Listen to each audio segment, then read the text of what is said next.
Hi, my name is Imtiaz Suliman, Portfolio Manager at Sentio Capital. Today I'm going to be talking about global is lekker. We all know that the US market in particular has done fantastically well, but just how much should we have in global assets? Some of the topics that I'm going to be discussing today is the increase in offshore limits, whether it's a risk or an opportunity. We know that recent regulation has allowed one to go up to 45% in global assets from 30%, and this can present great opportunities, but at the same time bring in risk to the portfolio. What is an optimal global allocation? We're going to go and crunch some of the numbers, look at it objectively, and unpack that for you further. And then South Africa and its stocks, whether they are really cheap or is it just something that's looking cheap. We're going to delve deeper into the valuation and unpack that as well. And then finally, how do we use technology to assist us in making better investment decisions? What are we trying to solve for? The vast majority of us are going to be retiring in South Africa, whether it's for financial reasons or South Africa is just a wonderful place with wonderful people. The ultimate end goal is that an investor will have rand liabilities that need to be serviced. And we're going to unpack how much global will be an optimal level in that setting. Global investing presents fantastic opportunities. One is able to access themes that is not necessarily available in South Africa. For example, artificial intelligence, electric vehicles, renewable energy, biotech. All of these themes are much more accessible on a global perspective, whereby one is limited from a South African setting. But at the same time, these do come with elevated risk. We've seen some booms and busts in some of these themes, and having all of one's eggs in one basket can be a risky exercise. What you see in front of you is 5 asset classes, starting with global equity, going all the way back to 1976 until the present day in the red line.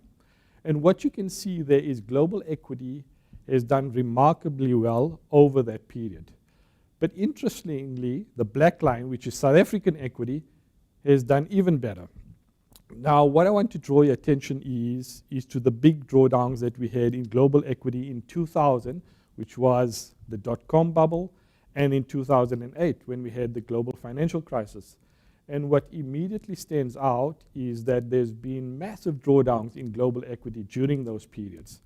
South Africa also came under pressure, but to a lesser extent. And another point to bear in mind here is that the South African market is not necessarily a reflection of the South African economy. And you might say our economy is in doldrums, GDP is hardly growing. Why did equity do so well? And it's because of this distinction between the market, which is some global listed companies such as Richemont, British American Tobacco, Naspers, the resource shares, that have very little to do with South African economy that are listed on our market. The bottom line is South African bonds, and from that one can see that it's provided a stable return over the time period, although it's given you a lower overall total return. Investing often feels like a roller coaster.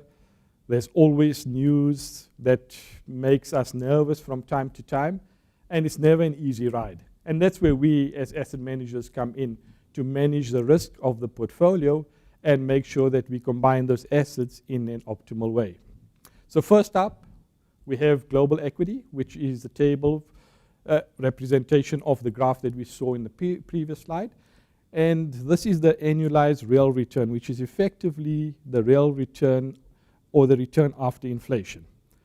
You can see that global equity has given you 8.2% over that time frame with a volatility of 16.8%. Now, South African equity, as I mentioned, has done better than global equity, producing a return of 9.2%, although that's come at a higher volatility of 19.8%. And sandwiched in between those two is South African bonds, giving you a real return of 3.2% with half the volatility of equity at 8.3%. The point being is that no asset class is perfect. Global equity gives you excellent risk-adjusted returns, but does have high drawdowns from time to time. South African equity has outperformed. However, as you've seen, it's come at higher volatility. And then South African bonds have given you the best risk-adjusted returns, but the overall return has been lower. Global bonds, an asset class we don't speak much about, gives you an excellent diversification benefit for the portfolio. However, the risk-adjusted returns are lower.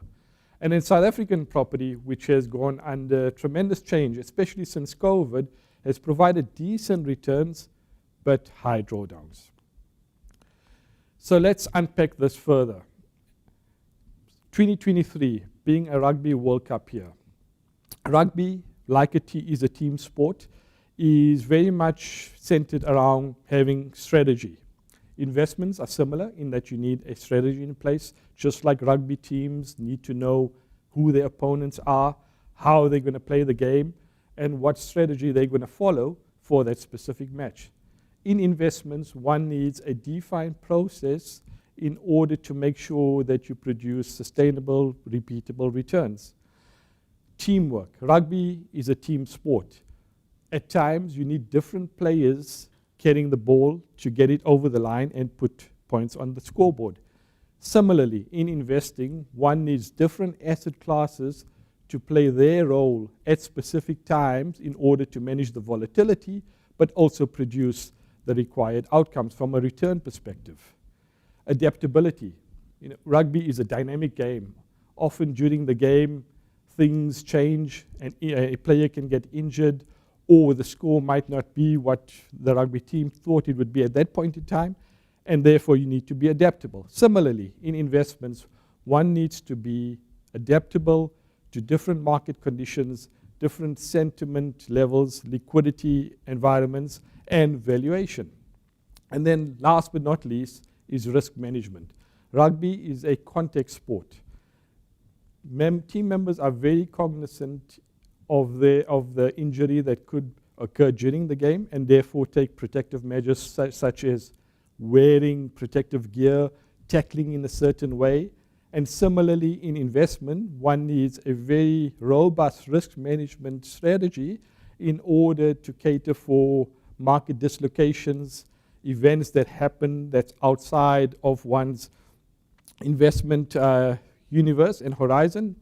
And these are the traits that make investing in rugby so similar. So in essence, diversification is key. Let's look at the correlation between the different asset classes relative to South African equity. On the y-axis, we have the correlation going from 0 to 0.4, and a lower number is better in that it provides better diversification. And on the x-axis, we've got the years going back to from 2012 until the present day. First up, we have global equity, and one can see that it provides a correlation relative to South African equity of 0.25. So in essence, it's low enough to want some global equity in the portfolio, as it provides a decent diversification to South African equity. Next up, we have global bonds. Global bonds are an excellent diversifier. They often outperform during periods of stress. When you do have market dislocations, you do have a financial crisis, money gets absorbed into global bonds, and they provide a stability to the overall portfolio. South African bonds have provided decent diversification benefits. However, one can see that the correlation has increased of late due to our own political crisis since 2018, the high levels of debt to GDP, and the low economic growth environment that we find ourselves in today. And here's an interesting one. South African property was a great diversifier in the past, but that's changed structurally due to COVID. And one can see that the correlation that South African equity provides is almost similar to what global equity would give you in a diversified portfolio. This colorful chart in front of you is quite interesting. On the x-axis, we've got CPI going from CPI plus 0 all the way until CPI plus 9. And on the y-axis is the different allocation to the different asset classes. Let's take an example of CPI plus 3. What you can see there is that you would need roughly 54% in equity, made up of 34% in local equity and 20% in global equity. Take CPI plus 7, for example, and one would need 17% in local equity and 47% in global equity. The point being is that the higher the required return, the higher the allocation to risk assets, such as equity. Now, this is the optimal asset allocation over the long time period. Let's go and drill down into a specific CPI plus target. We'll drill down into a CPI plus 5 mandate. And what you can see there is that the asset allocation is not static. You know, in the long run, we're all dead. We can't allocate passively and hope to achieve the return over the time period. If we take 1995, when South Africa won the World Cup, the allocation to local equity and global equity was roughly similar. Fast forward to today, and what stands out is that allocation to local equity is much smaller relative to global equity, and the CPI target is slightly lower given that CPI has come down over that time horizon. We as asset managers monitor the required return and the valuation of these different asset classes in order to make sure that we take advantage of any mispricings between the different asset classes and allocate accordingly to achieve the required returns of the portfolio. So how do we make sense of all of this? We use an integrated approach between technology and human experience to get the best out of both worlds. We use a lot of tech in our investment process to make sense of all the noise that's out there. There's a lot of data that is being produced daily. We get bombarded by emails, Bloomberg data, Twitter data, management commentary on a constant basis. And it's important to make sense of what is really noise and what is signal out of those noises. It also allows us to target our thinking. And this allows us to increase the probability of outperforming regardless of the style in the market. So we at Sentio are not a value manager, a growth manager, a momentum manager. We're style agnostic. And we want to outperform regardless of the market style. Here comes the human experience. At the core of it, we're not a black box. This is where we kick the tires, speak to company management, build fundamental models, and really find valuations and mispricing within the different assets and asset classes. And this is where the human experience and knowledge comes in to really pick those winners. And then the way we put this together is by using hybrid intel, effectively constructing portfolios on a scientific basis in order to eliminate any biases that we as humans do experience on a daily basis. What you see there is a very colorful chart, but I just want to highlight how we use technology to identify the opportunities and risk that lie out there. So what you see there is different macro variables ranging from macroeconomic data, company sentiment data, company fundamentals.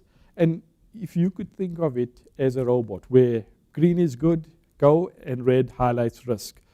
We use this framework to distill all of the data that we get bombarded by on a daily basis to find trends and opportunities in the market. Let's drill down a bit further into the machine learning and trend prediction model. We'll highlight the global sector And what you can see there is our machine learning capability highlighted a opportunity in the consumer discretionary sector. Green is good, as I mentioned, and a lower number is a stronger buy. So this gave us high conviction in the consumer discretionary sector, and for that reason, we took advantage of this, and hence these stocks that you see in front of you in the portfolio.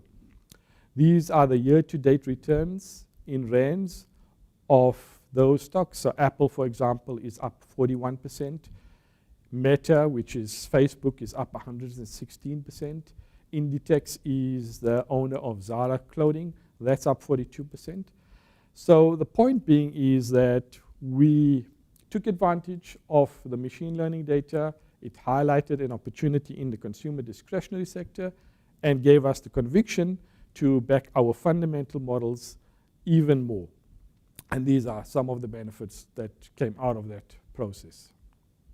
It's important to have a strong integrated approach when managing global and domestic assets. Global presents fantastic opportunities, but as I mentioned, does come with large drawdowns from time to time. Now let's look at South Africa. We've explored the fact that global is lekker. Is South Africa lekker? What you see in front of you is something that we experience on a daily basis, whether it's driving through potholes or through traffic exacerbated by load shedding. It's highly frustrating. Private sector comes to the party. You know, you've got Discovery and Dial Direct filling potholes in Joburg. You've got traffic lights being powered by Investec in Sentio. And we think that electricity will go the same way as some of these examples. We've got a lot of private electricity generation or self-embedded generation happening, and there's a lots of public-private partnerships, especially in the renewables, that's currently happening as well. Are South African stocks really that cheap? If you look at it currently, South Africa is trading at a 30% discount to its emerging market peers, and this is even lower than what we saw during the great financial crisis in 2008.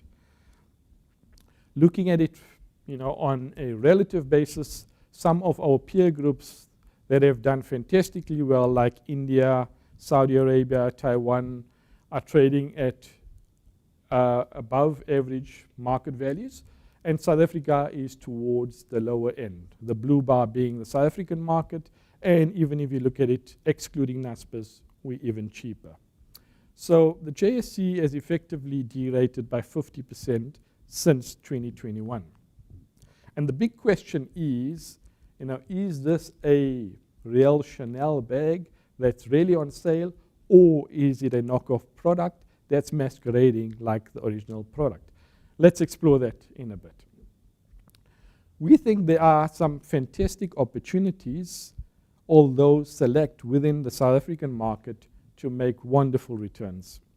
If you look at the likes of EBSA, it's trading at an 8% dividend yield on a 5 times PE. And history has shown that you don't often get periods whereby the dividend yield is higher than the PE. We are cognizant of the risk. Yes, the consumer is under pressure, but EBSA has a very highly diversified lending book. They are beneficiary in a way of the load shedding crisis, in that a lot of lending is going to happen into the renewable space, and their credit provisions are well provided for. So we think this is a fantastic time to buy a quality counter like EBSA. Shoprite, another example of a quality counter with good growth opportunity, trading below its historical average, and something where we think is very defensive in nature. And then take the likes of Sibanye. It's trading on a 7.5% dividend yield, 4.5 times PE, which has very little to do with South Africa and its economy. The bulk of Sibanye's drivers are going to come from regulation, which requires increased loadings of PGM metals in vehicles, as well as gold, which will do well in times of crisis, and they're exposed to those two themes. I'll just highlight, if we go back to 2020, when we did have the COVID crisis, we would all like to buy Cecil at 25 Rand. And we think now is an opportune time during a crisis to pick up some of these quality counters at attractive valuations. We've stress tested these expected returns and have built bull, bear, and bear cases. And what you can see there in the case of EBSA and Sibanye, even on a bear case, there is still significant upside. Shoprite is a quality counter, as I mentioned, and if you do get the bull case playing out, there's 32% to be realized over a 3-year period, which we think is very attractive. So to sum it up, why choose Sentio? We follow a very integrated process between machine learning, AI, and human experience and knowledge. And this allows us to distill all of the data that's out there to really punch above our weight in terms of what's required from a financial modeling perspective, and also to find attractive opportunities and make sure that we essentially fishing in the area where the fish are. We're flexible and nimble. We take advantage of any opportunities very quickly, and we also have humility as part of our traits. When we do get things wrong, we change our view and make sure that we do the right thing for the portfolio and the client. And then, lastly, we're tech-enabled and data-driven to make sure that we eliminate the biases from a human perspective. As I mentioned, we get affected daily by the news that's out there, and this has a psyche in terms of our well-being. By using tech and data, it acts as a reality check in terms of our emotions and relative value and pricing in the market. Thank you. I hope you found this useful, and we're happy to engage with you further. Please contact us for any further questions and information.